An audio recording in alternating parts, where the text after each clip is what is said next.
नमस्कार दोस्तों, स्वागत है आपका। तो देखिए आज बात करेंगे WCL अप्रेंटिस रिक्रूटमेंट 2025 के बारे में। तो WCL का फुल फॉर्म होता है वेस्टर्न कोल फील्ड्स लिमिटेड। तो ये वेस्टर्न कोल फील्ड लिमिटेड जो है उसकी तरफ से अप्रेंटिस का रिक्रूटमेंट आया हुआ है। तो देखिए इसमें जो पोस्ट हैं वो है ग्रेजुएट अप्रेंटिस की, टेक्नीशियन अप्रेंटिस की, ट्रेड अप्रेंटिस ITI जिन्होंने किया उनके लिए, और सिक्योरिटी गार्ड के लिए यहाँ पर जो है वैकेंसीज हैं।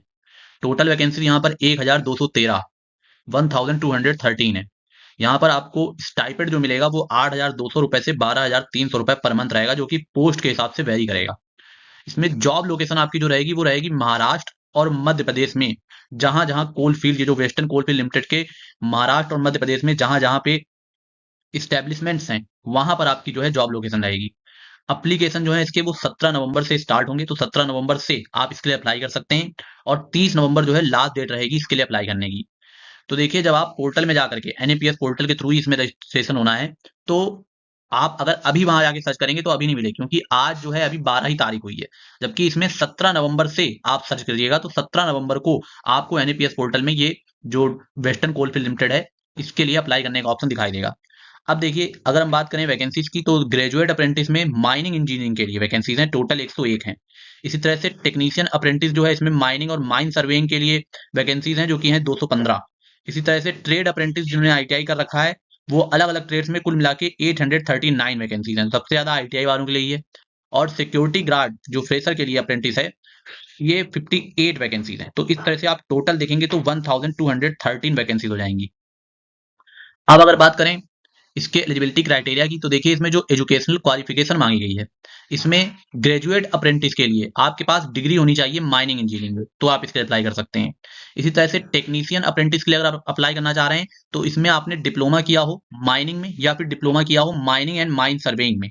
इन दोनों में से किसी भी एक में अगर आपने डिप्लोमा कर रखा है तो आप इसके लिए अप्लाई कर सकते हैं। इसी तरह से अगर हम बात करें ट्रेड अप्रेंटिस ITI की, तो इसके लिए आपको 10th पास होना चाहिए। साथ में आपके पास 1 या फिर 2 साल का नेशनल या स्टेट ट्रेड का सर्टिफिकेट, अर्थात जो ITI का सर्टिफिकेट होता है वो होना चाहिए, और उस ट्रेड में होना चाहिए जिस ट्रेड के लिए आप अप्लाई करना चाह रहे हैं।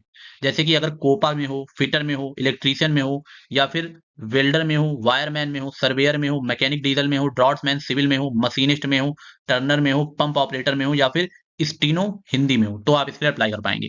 इसी तरह से फ्रेशर अप्रेंटिस सिक्योरिटी गार्ड के लिए भी आपको 10th पास होना चाहिए बस। तो अगर आप केवल 10th पास हैं तो आप सिक्योरिटी गार्ड के लिए अप्लाई कर सकते हैं।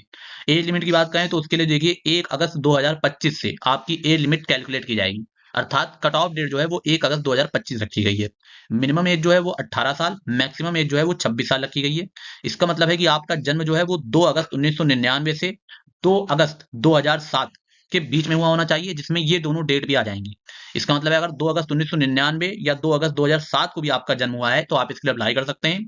और अगर इन दोनों डेट के बीच में आपका जन्म हुआ है तो भी आप इसके लिए अप्लाई कर सकते हैं। एज रिलैक्सेशन की बात करें तो देखिए अपर एज लिमिट में SC ST को 5 साल का रिलैक्सेशन प्रोवाइड किया गया है। OBC नॉन नॉन क्रीमिलियर को 3 साल का एज रिलैक्सेशन प्रोवाइड किया गया है। और जो पर्सन विद बेंचमार्क डिसेबिलिटीज हैं उनको 10 साल का एज रिलैक्सेशन प्रोवाइड किया गया है। और अगर person with benchmark disability OBC से बिलोंग करते हैं तो उनको 13 साल का एज रिलैक्सेशन प्रोवाइड किया जाएगा। और अगर person with benchmark disability SC ST से बिलोंग करते हैं तो उनको यहाँ पर 15 साल का एज रिलैक्सेशन प्रोवाइड किया जाएगा। अब देखिए, अब अगर हम यहाँ पर अदर इसेंशियल एलिजिबिलिटी की बात करें तो देखिए सबसे पहले रेजिडेंसी से जो संबंधित है वो समझ लीजिए, क्योंकि आप लोग पूछते हैं कि मैं अदर स्टेट से अप्लाई कर सकते हैं तो नहीं, वो समझ लीजिए। देखिए अगर पहले तो आपको इंडियन नेशनल होना चाहिए तो आप अप्लाई कर पाएंगे। इसके अलावा आप जो हैं, आपने जो है अपना जो क्वालिफिकेशन है, जैसे मान लीजिए आप ITI या आपने किया है या फिर आप ग्रेजुएशन से अप्लाई करना चाह रहे हैं या फिर डिप्लोमा से, तो वो आपने ऐसे इंस्टीट्यूट से किया होना चाहिए जो कि मध्य प्रदेश में हो या फिर महाराष्ट्र में हो।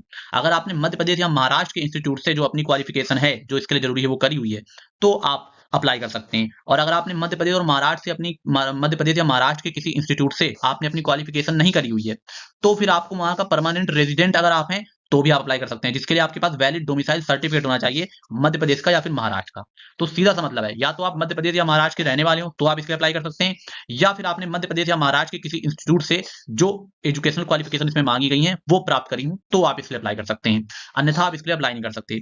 इसी तरह से पासिंग ईयर की बात करें तो इसमें केवल वही कैंडिडेट एग्जाम के लिए अप्लाई कर सकते हैं जिन्होंने अपना एग्जाम जो है, जैसे कि डिग्री, डिप्लोमा या फिर ITI जो है वो 2022-23 के एकेडमिक ईयर के बाद या फिर 2022-23 के दौरान की हो। अगर उससे पहले आपने की कर रखा है तो फिर आप जो है इसके लिए अप्लाई नहीं कर सकते।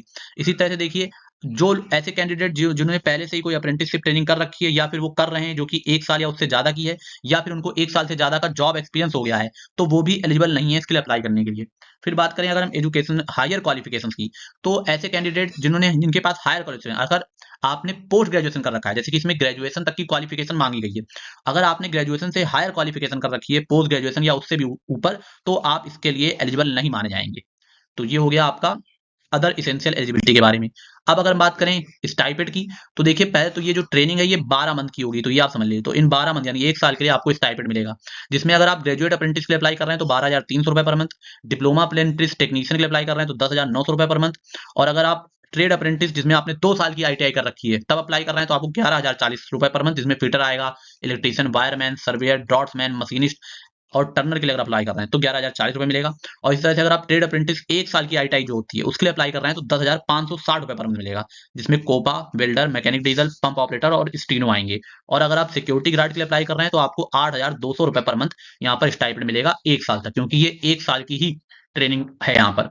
अब बात करें सिलेक्शन प्रोसेस की, तो देखिए यहाँ पे पूरा मेरिट बेस आपका सिलेक्शन होना है, कोई भी आपका यहाँ पे रिटन एग्जाम या इंटरव्यू नहीं लिया जाना है।